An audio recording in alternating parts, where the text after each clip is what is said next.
तो स्टोरी इस प्रकार है कि 2005 की बात है। जनवरी का महीना था। ये लोग उत्तराखंड घूमने गए थे। पहले ये लोग हरिद्वार गए, गंगा नदी में नहाए, गंगा जी के दर्शन करें। फिर ये लोग जंगल सफारी के लिए निकल पड़े। ये लोग मुझे बताते हुए बोलते हैं कि ये एकदम अजीबोगरीब घटना हमारे ज़िंदगी में घटी थी, जो कि हम भूल नहीं पा रहे अभी तक। अभी भी हमारे अंदर वो ताज़ा एकदम। वहाँ पर वो जंगल सफारी करने गए थे। वहाँ पर एक होटल था, होटल में वो रुके थे। फिर वो खाना वाना आता है रूम में, खा पी कर मस्ती करते अपने।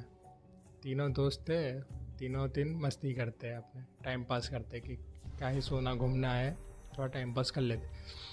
तो टाइम पास करते करते मस्ती करते गेम खेलते खेलते उनको 12-1 बज गई थी, 12-1 बज गई थी। तो ये लोग ने बोला, उनमें से एक राहुल नाम का लड़का था, उन लोगों ने बोला कि चलो बाहर घूम के आते हैं। अभी होटल रूम में इतनी मस्ती करी, अभी बोर हो रहे हैं, थोड़ा बाहर घूम के आते हैं, चाय वाय पी के आते हैं, थोड़ा घूमे आते हैं गले गले पे। तो ये लोग बाहर चले जाते हैं। तो रिसेप्शनिस्ट ने इनको टोका कि इतनी रात को आप कहाँ जा रहे हो। तो उन्होंने बोला कि कहीं नहीं, आप आसपास कुछ दुकान वुकान होगी तो वहाँ घूम कर आते हैं, हम थोड़ा बोर हो रहे थे। तो रिसेप्शनिस्ट ने बोला कि इतनी रात गए, आप बाहर जाना सेफ़ नहीं है, यहाँ पर जंगली जानवरों का खतरा है। और तो उनमें से एक मनीष नाम का लड़का था, उन्होंने बोला कि हमारे पास कार है तो आप टेंशन मत लीजिए, हमारे पास थोड़ी सेफ्टी है, कार में तो कोई जानवर हमला नहीं कर पाएगा, बाकी हम हमारी सेफ्टी से हम जाकर आते हैं, आप टेंशन मत लिए। ऐसा बोलकर वो लोग निकल पड़े बाहर। फिर अपनी कार लेके वो तो निकल पड़े। होटल के 2 किलोमीटर दूर ही वो लोग पहुँचे थे कि एक चाय की टपरी दिखी थी उन्हें। टपरी यानी कि एक स्टॉल टाइप था, कि पुराना स्टॉल टाइप था। एक ऊपर झुपड़ी थी, नीचे स्टॉल टाइप था, एक टेबल रखा था, उस पर सब बिस्किट की वो शीशियाँ होती है न, वो रखी थी। वो स्टोव था, बेसिकली चाय का है नॉर्मल। और 70-80 साल का एक बूढ़ा आदमी था। बस उन लोग ने उनको देखा और गाड़ी रोकी, बोलते चलो चाय पी कर जाते हैं। फिर वो लोग ने गाड़ी रोकी और चाय पीने के लिए नीचे उतरे तीनों। राहुल ने बोला कि अंकल 3 चाय बना दो मस्त कड़क। तो उस बूढ़े अंकल ने थोड़ी गहरी आवाज़ में बोला कि अभी मेरा दुकान बंद करने का समय है, मैं अभी नहीं बना सकता। तो मनीष ने बोला, अरे अंकल सब सामान तो यहीं पड़ा है, 5-10 मिनट लगेगी, बना दो। तो अंकल ने बोला कि एक बार बोला समझ नहीं आता क्या, अभी बंद करने का समय है तो अभी मैं चाय नहीं बना सकता हूँ। उन्होंने बहुत आर्ग्यूमेंट करी उन अंकल के साथ तीनों ने, पर अंकल नहीं माने। तो जो मनीष था उसको सिगरेट पीनी थी, तो सिगरेट पीने के लिए वो माचिस वो टपरी पे पड़ी थी, तो माचिस लेने के लिए आगे बढ़ा। जिसे हाथ आगे लेगा, वो अंकल ने रोक दिया उसे कि माचिस को हाथ मत लगाना, वो तुम ये लोग यहाँ से चले जाओ। तो मनीष ने बोला, अंकल आप चाय भी नहीं पिला रहे हो, आप माचिस भी हाथ नहीं लगाने दे रहे हो, क्या दिक्कत क्या है, आपने गल्ला क्यों खोल रखा है अभी इतनी रात को, 2 बजे, रात के 2 बजे गल्ला क्यों खोल रखा फिर आपने। उसने बोला कि तुम्हारा समझ के बाहर की बात है, तुम यहाँ से चले जाओ, आगे तुम जहाँ जाना चाहते हो वहाँ पर तुम्हारी मौत इंतज़ार कर रही है। ये बात सुनकर तीनों थोड़ा स्टक रह गए कि ये अंकल अभी अचानक क्या बोल रही है, आगे मौत है क्या, क्या मौत है। रोहन ने मनीष और राहुल को इशारा करा कि चलो अभी चलते हैं, गाड़ी में बैठो, मुझे यहाँ वाइब ठीक नहीं लग रही। तो मनीष के इशारे पर वो दोनों गाड़ी में बैठ गए और बोला कि यहाँ से चलो। फिर वो आगे चले जाते हैं। तीनों थोड़ा आर्ग्यूमेंट करते हैं कि आगे जाना चाहिए कि नहीं जाना चाहिए। फिर विचारा कि चलो अभी यहाँ पर आए हैं तो जाकर ही आते हैं, क्या क्या ही हो जाएगा। तो तीनों चले जाते हैं। तीनों 2 किलोमीटर समथिंग जंगल के अंदर पहुँचे थे। अंदर पहुँचते ही थोड़ी देर बाद राहुल ने बोला कि मुझे ठीक नहीं लग रहा, हमें वापस मुड़ जाना चाहिए कोई दिख नहीं रहा है दूर दूर तक, एक गाड़ी नहीं दिखी 2 किलोमीटर के अंतराल। तो दोनों ने भी बोला कि चलो चलते हैं भाई, रिस्क नहीं लेते खाली खोटा। तो वापस गाड़ी मुड़ाई। गाड़ी मुड़ाई, वो जैसे ही वो मेरे बोलते हुए मेरे रोंगटे खड़े हो गए। गाड़ी मुड़ाई और जो गल्ला था, वो स्टॉल था, टी स्टॉल टाइप। और टी स्टॉल के पास से हम गाड़ी लेके जा रहे थे, वहाँ पहुँची गाड़ी। तो साइड में टी स्टॉल देखा, तो टी स्टॉल पर कोई नहीं था। वो अंकल, बूढ़ा आदमी, पूरा स्ट्रीट, वो खाली ऊपर का झोपड़ा था। बाकी नीचे का टेबल होता है जो पूरा सामान रहता है बेसिकली चाय वाय बनाने का, वो कुछ भी नहीं था। खाली ऊपर झोपड़ी टाइप ही थी। ये देखकर तीनों एकदम डर गए। ये क्या है, इतनी जल्दी कोई सामान कैसे समेट सकता है? यहाँ आजू बाजू तो कोई गांव भी नहीं है, और एक 70-80 साल का बूढ़ा आदमी इतनी फटाफट तो काम नहीं कर सकता। तो राहुल ने बोला कि अरे यहीं जा रहा होगा रास्ते में, देख लेते हैं, यहीं कहीं दिख जाएगा। तो थोड़ी आगे गए तो उन्हें वो अंकल रास्ते में कहीं नहीं दिखे। फिर अचानक राहुल जो ड्राइविंग कर रहा था, वो रियर मिरर में देखता है कि वो बूढ़ा आदमी उनके पीछे दौड़ते दौड़ते आ रहा है।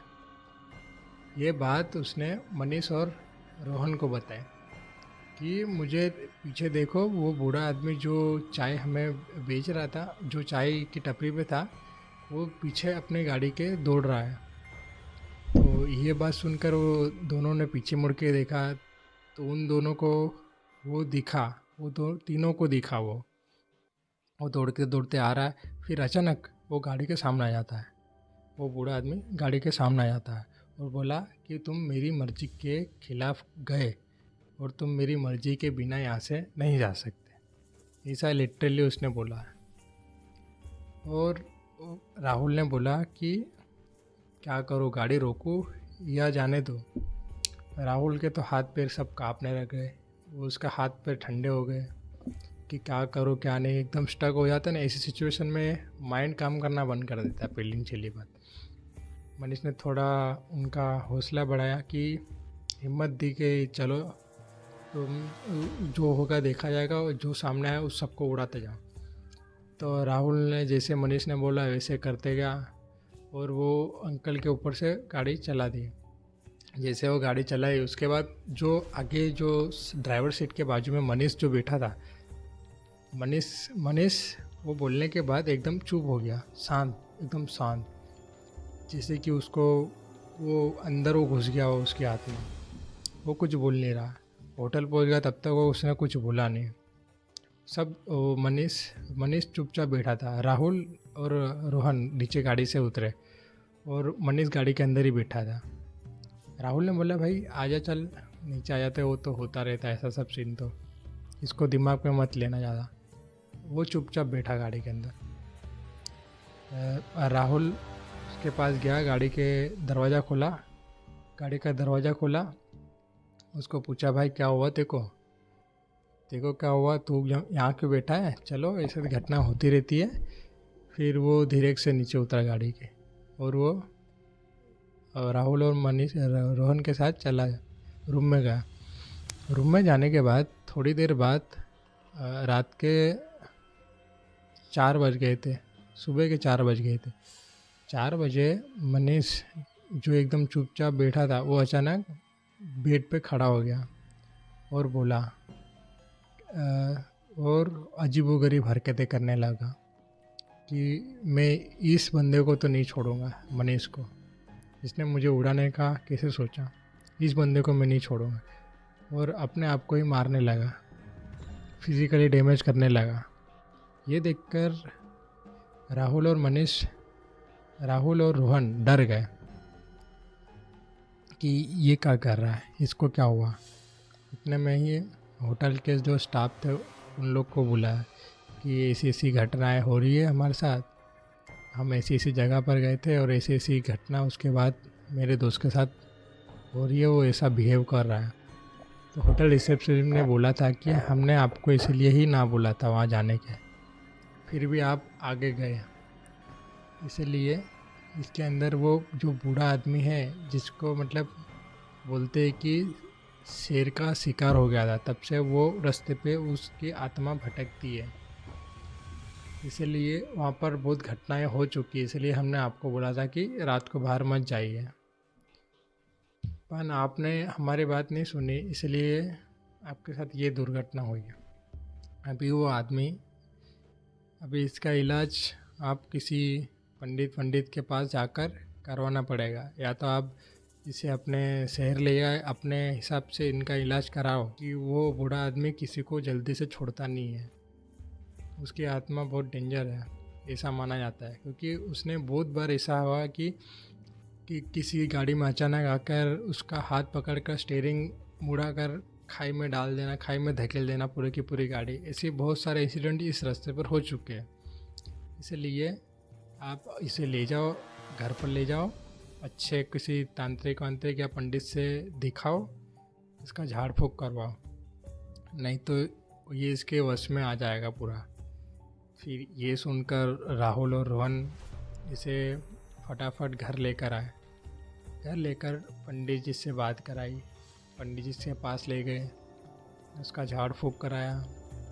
उसके 1 या 2-3 महीने तक, 3 महीने हो गए उसको, मतलब 3 महीने के बाद वो थोड़ा बोलने लायक हुआ।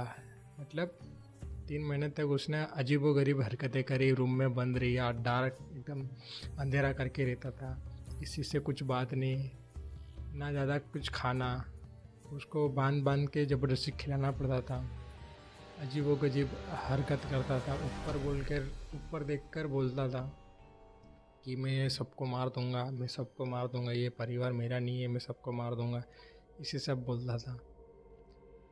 तो पंडित जी आए, उसका मतलब पूरा विधि करी, जो भी वो आत्मा थी उस पर हावी हो गई थी वो। उसके बाद वो 3 महीने बाद ठीक हुआ। इसलिए कहते हैं कि दोस्तों कि अगर हमें किसी चीज़ के लिए ना बोलते हैं, किसी भी अनजान जगह हम घूमने जाते हैं, जैसे कि पहाड़ी इलाकों में, तो ऐसे इंसिडेंट होते हैं कि वहाँ पर रास्ते पर बहुत सारे ऐसे एक्सीडेंट हो जाते हैं कि जिससे कि बहुत सारी मौतें होती रहती है। तो वहाँ पर आत्माएं घूमती रहती है पहाड़ों पर। इसलिए हमें पहाड़ों पर रात में तो निकलना अवॉइड ही करना चाहिए, और निकलो तो भी कोई गाइडेंस लेके निकलो, या तो वहाँ का कोई लोकल बंदा लेके निकलो, या तो पूछो भाई ये रास्ता सेफ है तभी जाओ, बाकी अवॉइड ही करो, क्योंकि हमें पता नहीं होता कि वहाँ क्या क्या एंटिटी घूमती रहती है नेगेटिव। इसीलिए सावधान रहिए, सतर्क रहिए। यही थी आज की हमारी पूरी कहानी।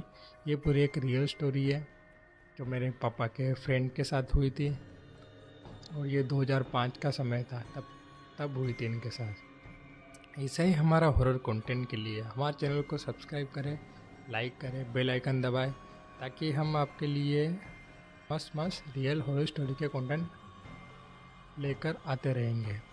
तो अच्छे कमेंट करें, और आपकी अगर कोई रियल स्टोरी हो तो हमें ईमेल पर आप भेज सकते हो।